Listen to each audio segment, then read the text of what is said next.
Hi everyone, and welcome to my channel. My name is Giuseppina, and I'm an intuitive healer, and I talk about healing topics as well as more recently, well, for a while now, autism, and that in relation to healing and spirituality and things like that. So if you're new here, thanks for being here, and don't forget to press like and subscribe. I would appreciate that. Yeah, even like the video. Okay, I just want to say, by the way, I had my first Calm Collective hypnotherapy this past weekend on the Friday, and it was my first one, and it went pretty well. And um, I have to say, I think there was a request for it to maybe be twice a month instead of once a month. So I might do that. So if you're not aware of what that is, I've posted about it. So I'm a certified hypnotherapist and I do hypnotherapy with clients. I have programs that help with changing like your programming, especially the biggest program I have is changing your dating patterns. And that helps you to change your program, your subconscious to essentially, you know, move away from the types that you usually go for, which is like it's kind of like the path that I did for myself, where I always like had like these relationships. I was drawn to like these very narcissistic type of people, and people that were not good for me. I really avoid it, and so I worked on changing my programming and did all the things, and so now I offer this hypnotherapy program, which is amazing. It's an incredible program. But I wanted to do something else to help with the collective, especially with a lot of sensitives out there, a lot of, especially as autistic folks and stuff.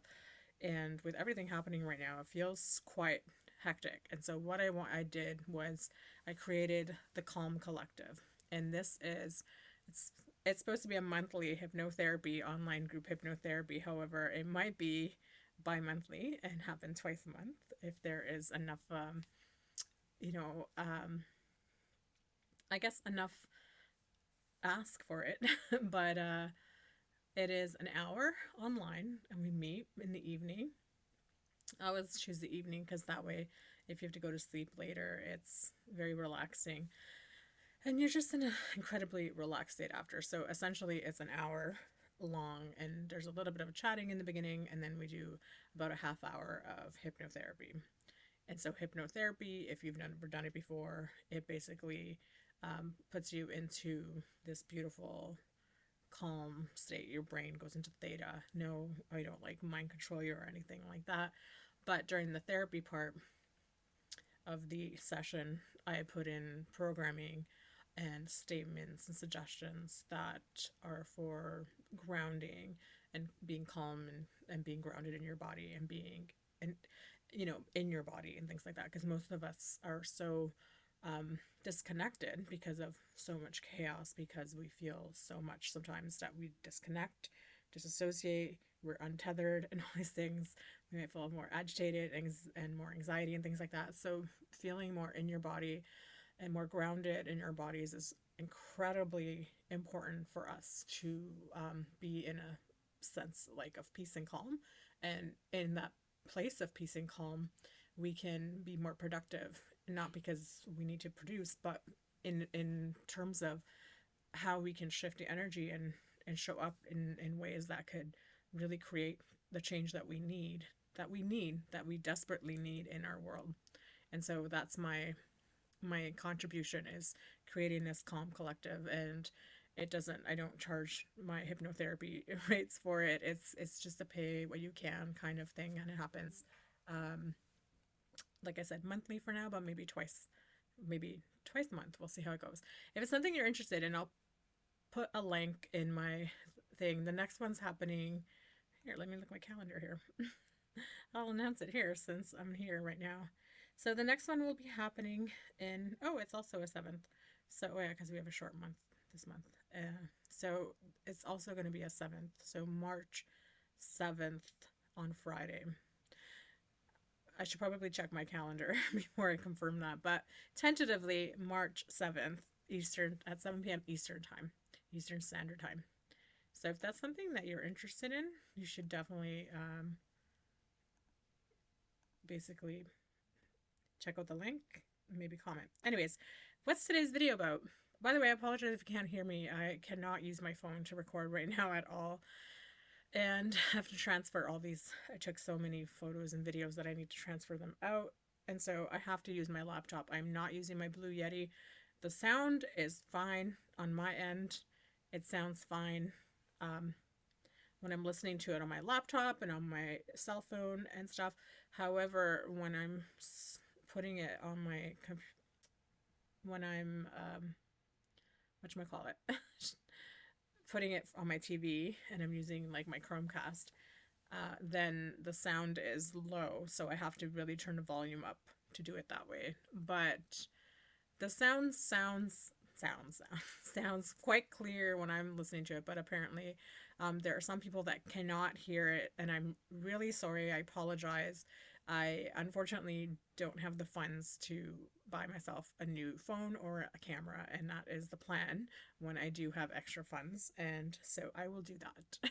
So maybe I should start a little thing. Help pay for my. No, I'm just kidding. But I will when I get some extra money. I'm gonna get a camera. Where I've been saying that for a while, but right now, obviously, my job finished, so I'm still looking for work, and so that's you know yeah, Halo. I have other priorities right now. But anyways, my video today is about. There's Halo. He's so cute. There's a little IKEA bed beside my desk, and so Halo comes and hangs out there. My video today is about not fitting in, why we don't fit in, and how discouraging that can feel for us, and what do we do when this happens. And so I kind of wanted to make this video after a conversation I had with my partner.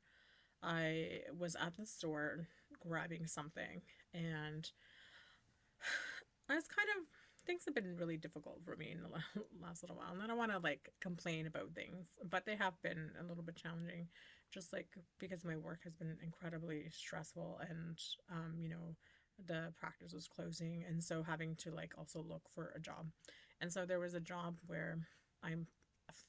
I thought for sure I was going to get it, and it was like a really great job, and I was very excited about it, and everything went really well. And then I found out on Saturday that I didn't get the job. And so I was quite upset about it. I was quite disappointed and a little bit disillusioned and lots of other descriptive words. But I just didn't understand. And so I've been bummed out and stuff and not trying not to think about it. But I was at the store today after work because I'm still working, doing some hours over there. And I went to the store after work, and my partner left me a message on a little voice note on WhatsApp. And he essentially, he's like said that he's like upset about like what I'm going through, and he doesn't understand. And he's just like wanting someone. He's like he doesn't understand why someone won't take me. He's like, you're such a wonderful person, and you're so you're so good at what you do, and you're great. You're such a perfect fit, and like anyone would be lucky to have you.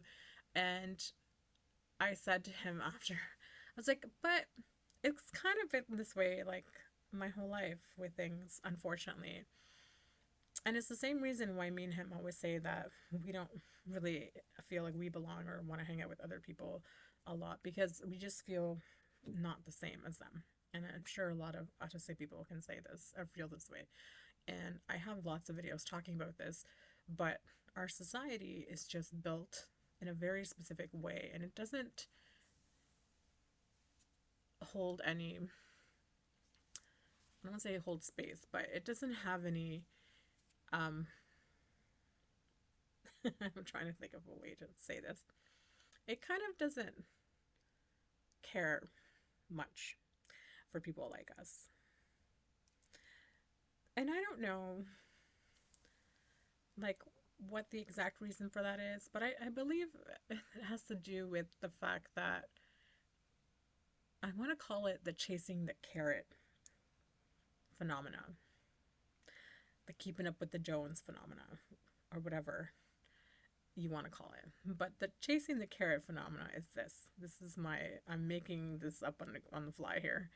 But it's that everyone is always having their eye on the prize. And um, it's kind of, I'm taking from the Plato's The Cave and people watching the puppets on the screen. And they're watching the puppets and just going on with their everyday lives, watching the puppets in the shows. But the carrot, chasing the carrot one goes a step further in terms of, yeah, we're watching things play out in front of us and like, this is our life and everything is whatever this is happening. But the chasing the carrot one takes it a step further and says that people try to, they're always constantly trying to achieve and be something and wanting the next best thing. I want that. I want this. I want this. And maybe trying to be something they're not, or trying harder, or being inauthentic, being fake, being wanting to check off this box. And although I do like things, I do want to achieve goals, and I want to, you know, be a certain way, it's not perhaps going um, at the same pace, or it's not going as the same program as the rest of society. Like what my idea of having this is wildly different from what someone else's this might be. And my idea of success and happiness is different from what maybe society's idea of success and happiness would be. And my struggle is only because of society and its inability to help people and to help people to be supported and thrive, especially neurodivergent people and especially people who are marginalized and things like that. And you have to kind of have this same like cookie cutter houses. You have to fit this way. It's that, you know, that whole like when you have the, you know, you're trying to teach like everyone needs to climb the tree in school, but you can't because not everyone's the monkey. Maybe you have a fish over here, or maybe you have you know, another animal over there, and that are excellent at doing other things, but they're not good at climbing the tree. But society only operates by the tree model, and so if you do not fit that model, then you are not something that are in their peripheral, and so they don't consider you. And so oftentimes you won't be selected for the part, for the role, for whatever, because you and your energetic imprint does not fit the mold. And you might find this happening over and over again in your life. And it certainly has for me. In many cases, especially like when I would be the most qualified for positions and would seem like the most probable person or probable match for certain things, and yet would never be chosen for those things. And so when you don't fit the mold, and when society wants, has a very clear idea, subconscious programming of the tree being the mold, if you're not a tree climber, but you're a swimmer, or you're a soarer, you soar in the sky, or you know, dig in the soil, or you're just something else, something completely different, something that you can't even see or put a name to. Society doesn't have space for those people. They subconsciously like are repelled by those people. It's kind of the same reason when I talk about the mean people and how mean people don't like autistic people, because we're so like authentic and truthful, or we don't try to be someone else usually. And so anyways, so we tend to repel like people like that right away. They can like sense our energy and not want anything to do with us. So I feel like as a whole, we kind of get passed over in life because of this difference. And even though it might not be obvious in the way you look, or maybe even the way you speak, maybe not even, maybe slightly obvious, but we all have energy that we emit. When people, before you meet someone, before you even speak to them, your energy has already like sussed out their energy. It's already mingled with it. It's already assessed the situation. It's what has given you the idea to either want to move closer to someone, talk to them, or not talk to them, or you might feel weird about something, or you feel like you know someone. All these different things are because your energy has already, like, their energy has already introduced themselves to you before you even had your first word with that person, because our energy always connects and intermingles before.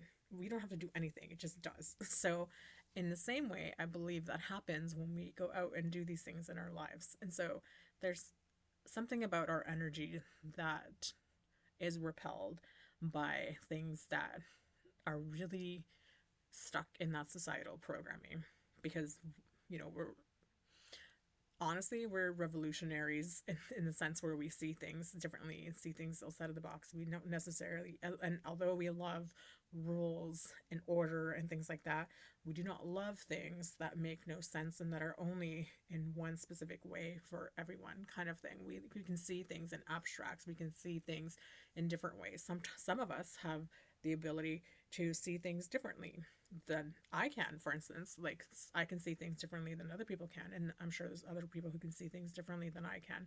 But we add this like way of being that is different. And even though those people might not have any clue as to what the hell is going on, they just feel that the energy is different. And they don't even consciously know that. It's a subconscious thing that's occurring. And subconsciously, their energy has already decided that they don't want to choose you. And even though they might like things about you or whatever, they're just not going to choose you for the part, the role, the position. Now, that's my 2 cents on all of that. And I feel like this is going to continue happening, which is why we have to kind of make, our own collection of people. We have to kind of meet. We need to have what is it, the meeting of minds? What's the expression? I'm not sure. But we need to come together where we can create things because now we can be in a position of leadership. And so as we have the opportunity to reject the tree societal programming, that this is the standard way that things have to be, that they do not have to be by the tree programming, that it can be anything that we want it to be, then we have the opportunity to build something and create something different. And so we don't need to be chosen for those parts and those roles. We can create the parts and roles that are for us, that will include these types of people, that will actually make it better for everyone else too, and allow people to thrive and to be supported, to have connection and all these other wonderful things, and where we can utilize people's gifts and their talents, and people can actually feel happy about their lives and go about their daily, you know, journey. Or halo. You see his head? He's my favorite. Stop it, buddy. Okay, okay, I'll put you. Come on, honey. Let's go. Lay down. Thank you, buddy. I'm almost done. Anyways, so that's my idea, is that the more we connect on these platforms and we have these conversations and talk to each other and share our experiences, the more we can actually kind of step up and be like, hey, let's meet, let's do these things, and let's integrate in a way that we can, by having our brains like sound off one another and like bounce off one another, whatever that expression is, and just communicate and share and, you know, create these connections, we have the opportunity to finally change it and to make these new paradigms. And this is essentially what I'm trying to do with these videos here. And, I talk about healing, but healing is a way for us to empower ourselves and to create connection with yourself and with others. So that's really what I want to do. But yes, that's my 2 cents about why it feels like we don't get chosen or fit in, and why that is, and what, you know, why that's happening. And what we do is that we connect with each other, and don't let that be a reason for you to try to conform to the tree paradigm. What you need to do is to be yourself louder and to find these avenues that allow you to be yourself, be pickier with who you spend your time with. And I know that sounds um, elitist, or not elitist, but privileged for me to say that, because I understand that for me, I don't, I'm still looking for a job, and obviously at some point I'm gonna have to like get any job because I need a job. But in the background, we still have those wheels running, and we're still working towards that. And I hope that can be our common goal, that we can share these experiences and we can connect and create something different. And that's really, really what I really would love. Anyways, thanks for being here so much, and thanks for listening to my videos and my chat. I really appreciate it. I really appreciate all the comments and feedback people give me, and sharing your own experiences. It's really lovely. And if you do want to share or join in the Next Calm Collective, then check out the link below, and then I can send you the thing so that you can sign up, so I have your email and I can send you the info for the next one that's happening, because it's tentatively March 7th, but I will let you know. But anyways, thanks so much for being here. Please like and subscribe. I would appreciate that more than anything. It helps me, my channel out and everything. Have a beautiful day. Keep being you. You are so important and valuable, and don't let anyone ever make you feel differently, okay? Please don't make anyone ever make you feel differently, okay? Because you are so valuable and wonderful exactly as you are, okay? Thanks for being here. Have a beautiful day and take care.